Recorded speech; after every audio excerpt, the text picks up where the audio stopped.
YouTube, welcome back to my channel. If you're not new here, hi, welcome back.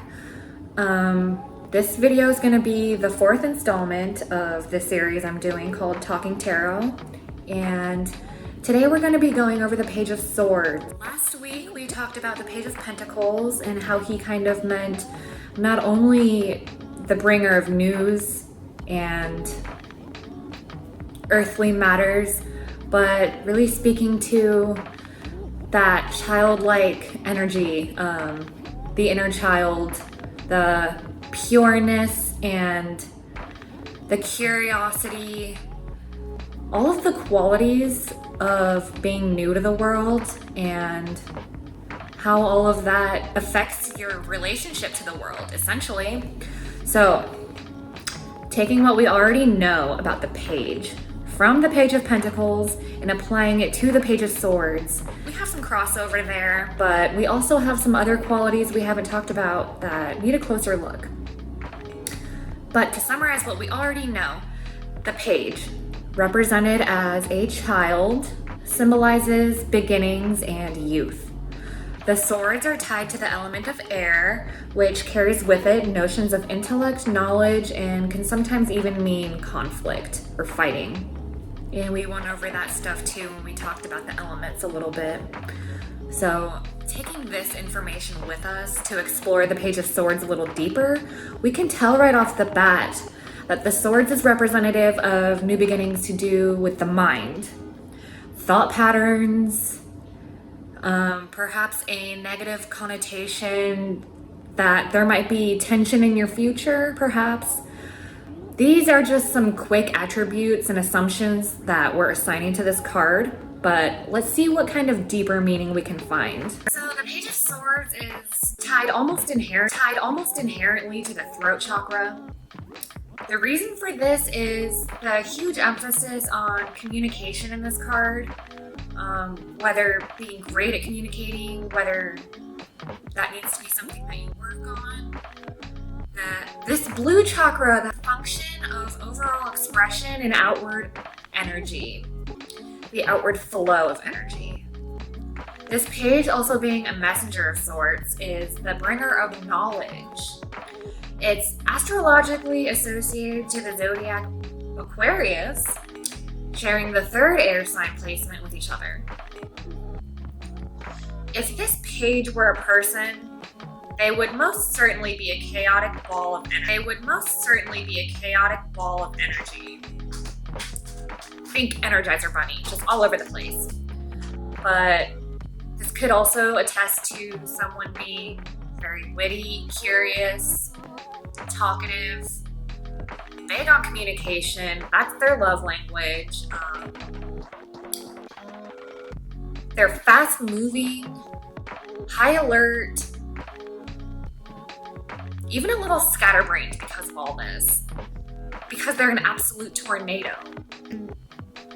Give other people anxiety, geez, chill. I don't know how you wake up with that much energy. Those people, completely not me at all.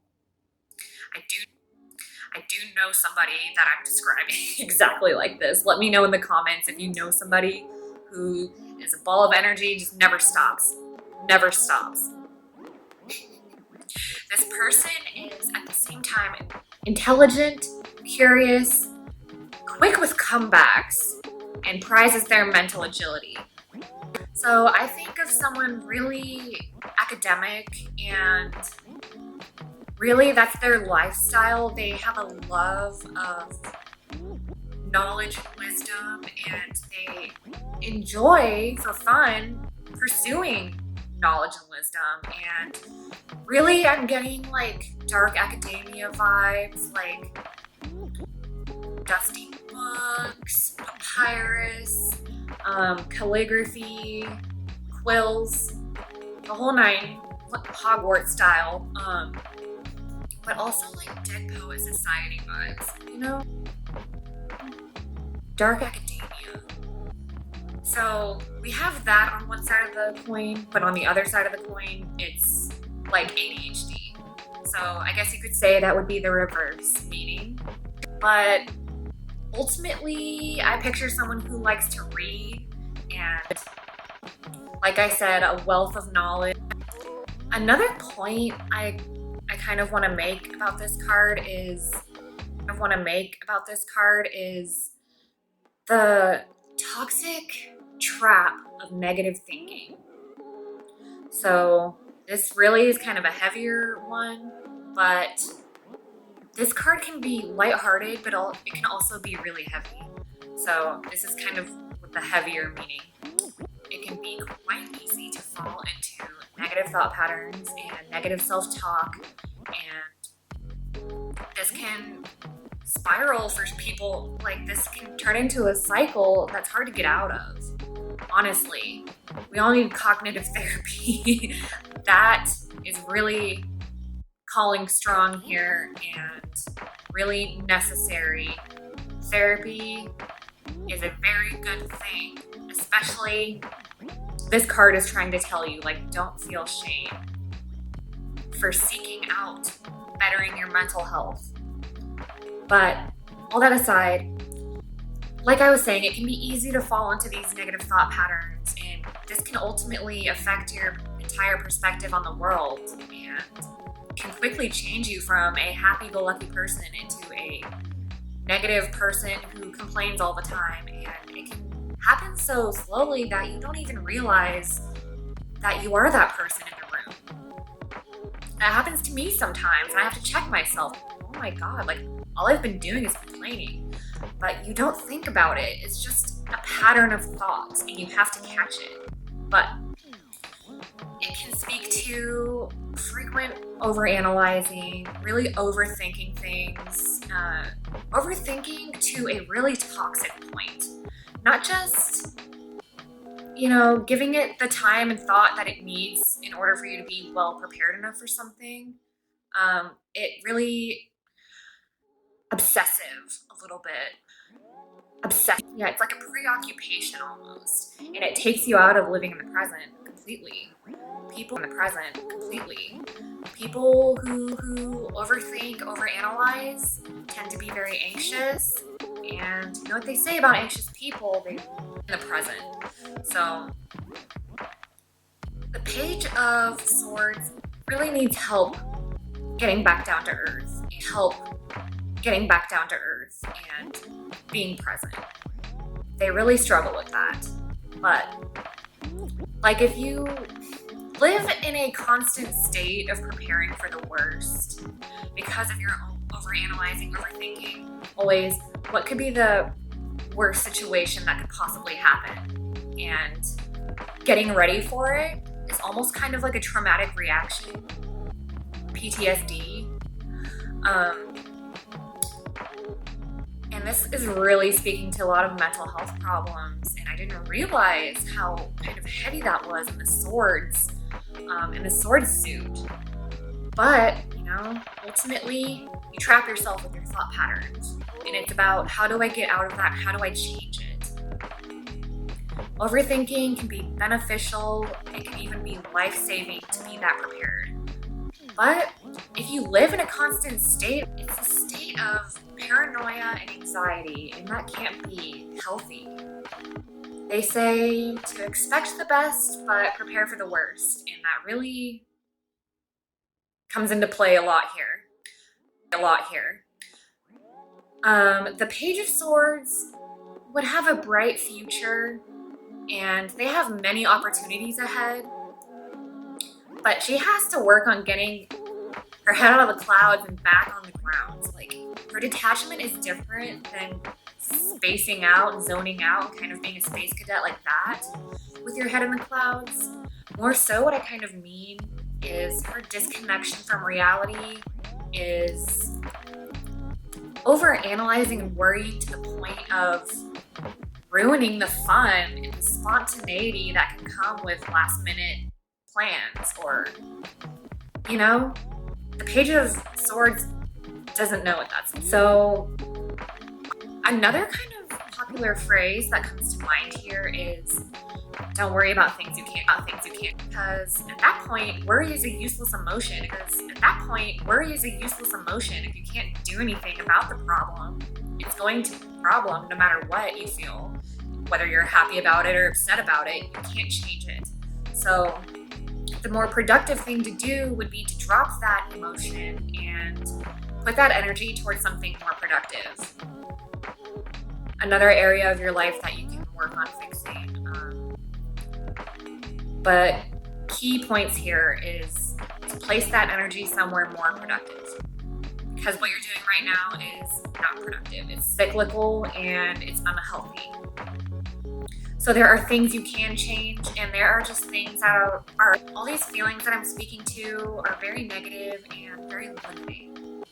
This can be not only with a negative thought patterns, limiting self-beliefs, ability or inability to communicate or express yourself well, and the kind of stagnance or buildup of bottling up the expression if you can't express is something that will later explode. And there's also a lot to be said for that here.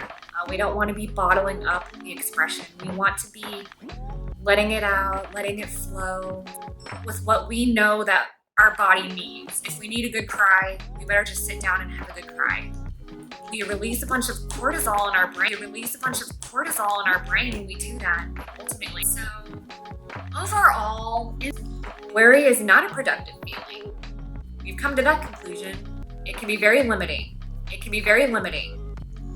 Overall, this card speaks to limiting beliefs, limiting thought patterns.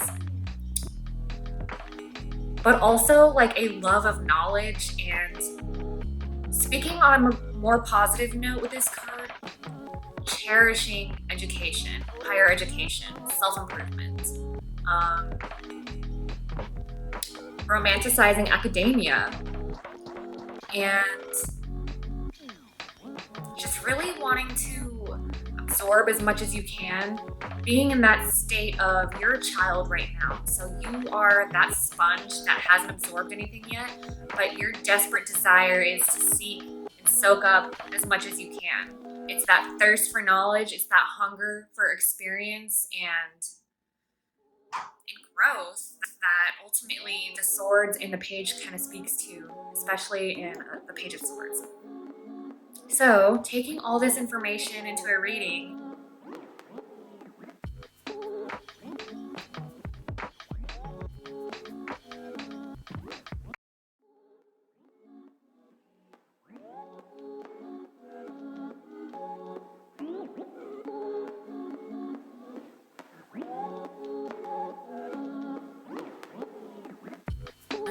the struggle is real with tarot cards being too big for my tiny Burger King hands.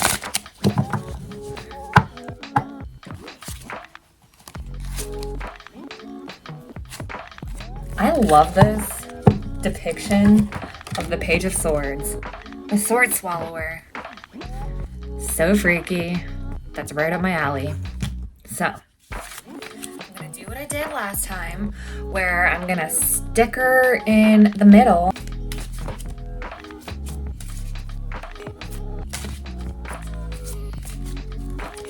Let's see what we can do with the Page of Swords in the reading of a 3-card spread. Okay. Usually I would acknowledge the fact that these are reversed and this one is not, but I am not messing with reversals while I'm in a tutorial style video. It's just too much. So I'm gonna go over the basics with these other 2 cards. The star is often spoken of as a symbol of hope, relief, just that overall feeling of running from the horror and shutting the door and locking it really quick, and that sigh of relief and knowing you're safe. Or dipping your feet, your really hot, sweaty summer feet, in a nice, cool pool of water to rest beside. The star is a mirage, but she's real. She is a really good card and one of my favorites. So strength is pretty self-explanatory. It can mean inner strength and outer strength, of course, and it really speaks to, like, I don't want to say the more animal parts of us, but definitely those things that we need to tap into when nature calls for it. You know what I'm saying? So the ability to defend yourself without antagonizing, like not picking a fight, but definitely standing up for yourself and being strong enough or mature enough in this case to know when something's done with, know when something's over, knowing when to put something down. And, being mature enough to make those hard decisions is also a characteristic of strength. But let's see in kind of the spread when they interact with each other. The Star. Okay, first of all, what we know already about the Page of Swords, what I just went over, how we're frequently overanalyzing, we're thinking ourselves into a worried mess. We can't seem to stay present and have fun for all of our stressing and, preparing for the worst. So what this card really speaks to me, especially in this kind of spread, is that of fear. So again, we kind of have a situation where the context really changes the meaning of this card. So, oh, kitty cat, come to say hi. Hi, Teddy. If you were to just look at the picture, and how scary would it be to actually do that yourself? Having no experience sword swallowing or breathing fire or any of that, not knowing how to do it and attempting it would be terrifying. So this really speaks to stepping out of your comfort zone and really finding comfort in the discomfort, if that makes sense. Getting out of that safe zone, getting out of that safe space where it's familiar, yes, but also you're not gonna grow if you don't make yourself uncomfortable and put yourself in those situations that you do grow from. So it's really attesting that in the face of fear that you will get up and actually do it, because because courage is fear walking. So it's just overall, this would be a really good reading for somebody because it's telling you to do the thing, get up, don't be scared, just go for it. You've been wanting to do this, just do it, right? Shia LaBeouf, just do it. But while we know that it's calling on strength and it's going to need strength in order to put yourself in that scary place, in that scary situation, I mean, we all experience it, and that's just something that you have to tap into. This is a resource that you have to tap into in order to survive. And the Star is kind of the reward that you get from finally doing it and feeling good about doing it, even though you were scared. You got up on stage anyway, and you delivered perfectly, and you've never been more proud of yourself. That's what that feeling is for the Page when in the face of fear here. So let's do another one, shall we? I'm going to do one more for you guys. We were lucky enough to get some major arcana this time.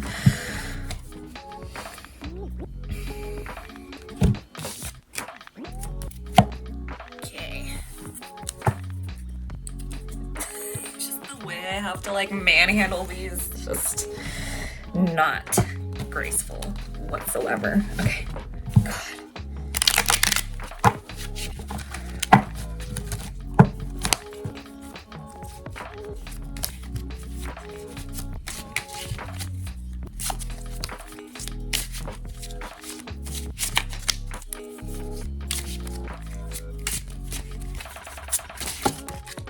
Wow, 2 just spell, so we're going to use these baddies right here.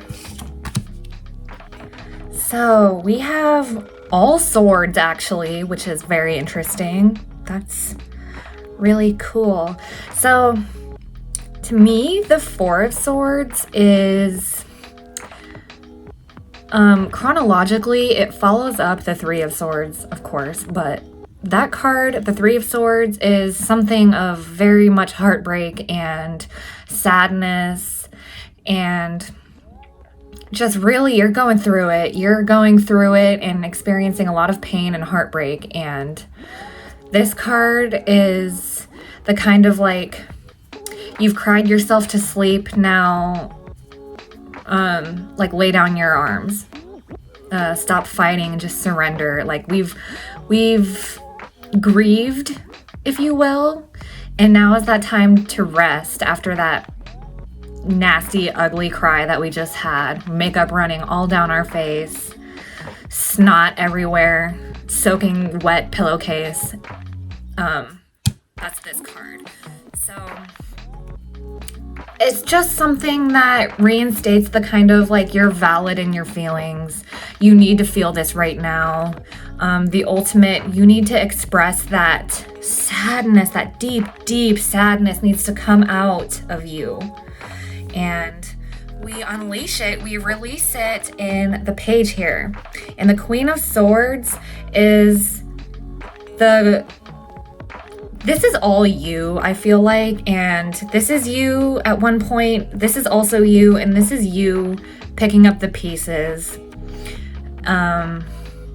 dusting off your shoulders, kind of picking yourself back up and carrying on, even though it's really hard to do. And if you've ever lost anybody, like, this sounds really familiar, doesn't it? You want to stay in that place where time stops for that person that you lost, but time keeps going for you. And eventually, you're going to have to move along with time because you can't just stay there. Life goes on.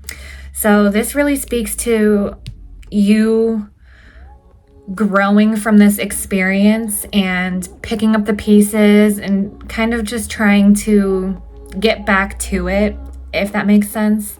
And the Page of Swords, again, is speaking to that discomfort, that vulnerability and fear. But I think more so here, it's kind of like a tool. So it's a lesson available to you. It's information that you learn from.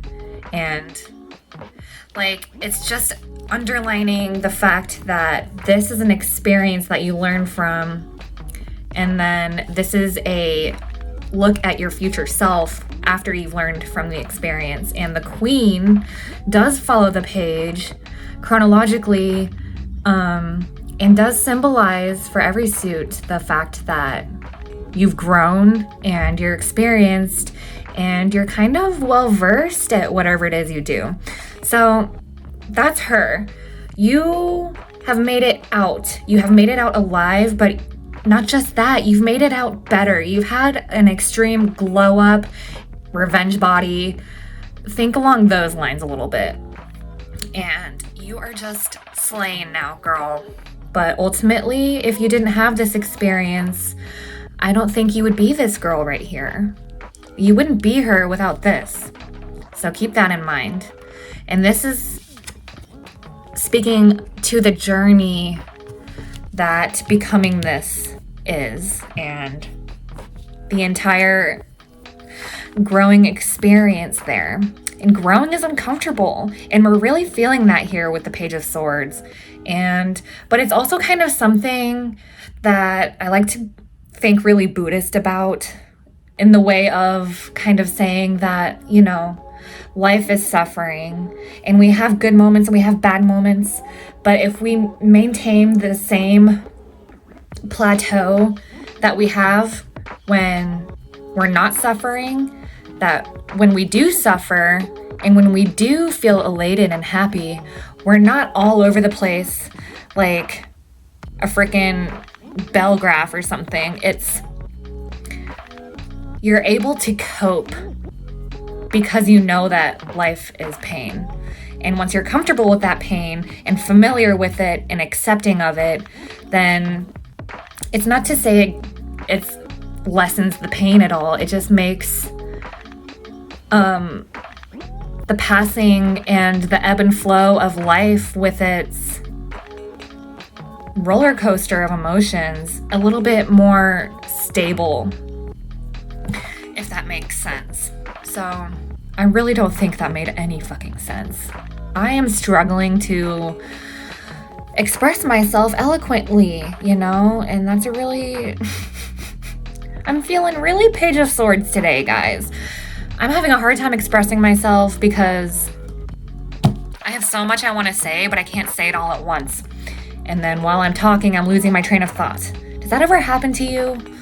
God. So I hope that we can, you know, learn together about the Page of Swords, how we can kind of see that in ourselves, see that in others, and ultimately walk away with the message that worry is a useless emotion. Don't overanalyze. It'll just make you unhappy. And I forgot to say this earlier, but with the overanalyzing, there's a lot of comparison too. There's a lot of, especially in the day and age of social media, comparing your life to others. This overthinking, it can't make you happy. It won't. So, and a really strong reminder to remain present. Like, you can only live in the present. You can't live in the future. It's not happening yet. You can't live in the past. That's just not healthy. So, really speaking to bringing you back down to earth. And even though we're an air sign, we're really grounded here. So, let me know your thoughts in the comments. And if you have anything to add, I would love to hear it. Next week, we will do the Page of Cups. We'll do the Page of Cups, and then we'll do the Page of Wands. And then from there, we'll move to Knights. And I'm very excited for this. Thanks for watching, you guys. Thanks for sticking around. I'll see you next time.